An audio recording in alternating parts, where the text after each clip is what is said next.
هو الذي لا تزيغ به الأهواء ولا تلتبس به الألسنة ولا تخلق على كثرة الرد ولا تنقضي عجائبه।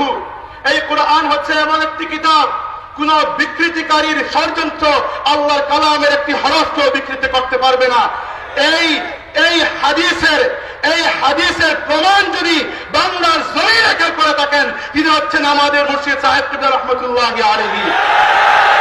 যখন কোরআন শরীফের একটি হরফকে পরিবর্তন করে আরেকটি হরফকে নিয়ে আসার চেষ্টা করা হয়েছিল, এই বাংলার জমিনে আর কোন আলিম মাথা উঁচু করে দাঁড়িয়েছেন কিনা জানি না, কিন্তু একজন দাঁড়িয়েছিলেন, রক্ত দিয়েছিলেন, তিনি হচ্ছেন আমাদের মুর্শিদ সাহেব কিবলা রহমতুল্লাহি আলাইহি।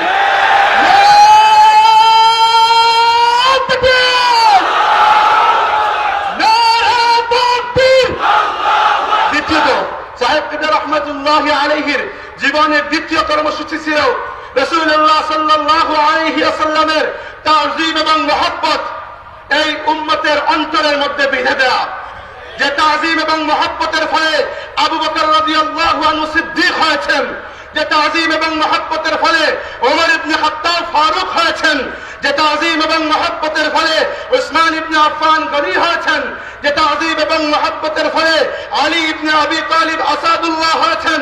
সেই তাযীম এবং মহব্বতকে কর্তন করে ওহাবিবাদের বীজ যখন এই বাংলার জমিনে বপন করার চেষ্টা করা হয়েছিল, সাহেব কিবলা রহমতুল্লাহি আলাইহি এখান থেকে বেশি দূর নয়, সৈয়দপুরের জমিনে নিজের শরীরের তাজা রক্ত ফেলে দিয়েছেন, কিন্তু বাংলার জমিন থেকে আল্লাহর নবীর মহব্বতকে উল্টো হতে দেননি।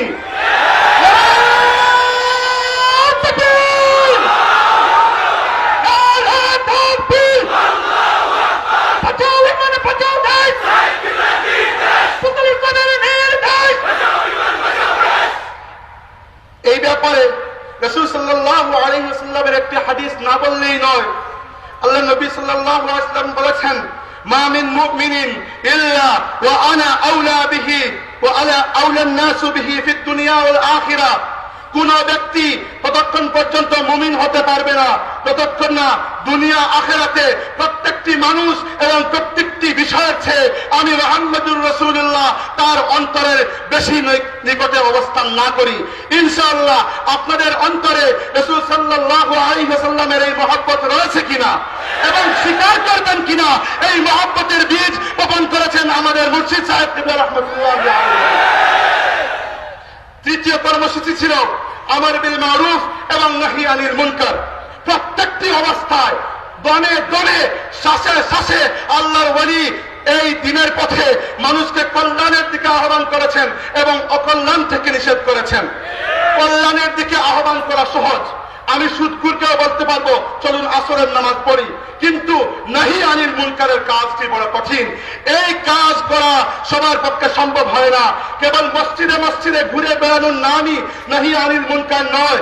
নাহি আনিল মুনকার হচ্ছে জীবনের সবটুকু শক্তি সম্পদ সবাই ব্যয় করে মানুষকে হাতে হাতে মাঠে গাছে তার দুয়ারে গিয়ে ধরে ধরে আল্লাহর দ্বীনের ছায়া তুলে নিয়ে আসা।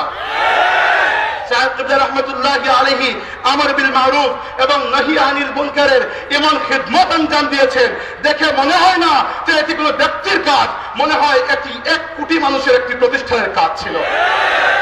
চতুর্থ যে কর্মসূচি, যেটি সাহেব কিবলার লাগানো চারা গাছ, যেটিকে যতনে লালন পালন করে মহির হয়ে পরিণত করেছেন আমাদের মুর্শিদ বড় সাহেব কিবলা মাদ্দাজিল্লুহুল আলী, সেটি হচ্ছে আল্লাহর সৃষ্টির সেবা। এবং আল্লাহ সুবহানাহু ওয়া তাআলা এই সৃষ্টির সেবার মধ্যে এমন বেশি বারাকাত এবং এমন বেশি মর্যাদা রেখেছেন, মানুষের কল্যাণ করতে পারে এই দিক থেকে আল্লাহ আদম সন্তানকে ফেরেশতার উপরে মর্যাদা দিয়ে দিয়েছেন। এবং রাসূল সাল্লাল্লাহু আলাইহি ওয়াসাল্লামের হাদিস রয়েছে, আনা ওয়া কাফিলুল ইয়াতামা কাহাতাইনি ফিল জান্নাহ, আমি এবং ইয়তীমের অভিভাবক কিয়ামতের দিন এবং জান্নাতে এমন ভাবে অবস্থান করব যেভাবে এক হাতে 2টি আঙ্গুলি অবস্থান করে। আমরা আশা করতে পারি আমরা কিয়ামতের দিন সাক্ষী দেব ইনশাআল্লাহ যে আমাদের মুর্শিদ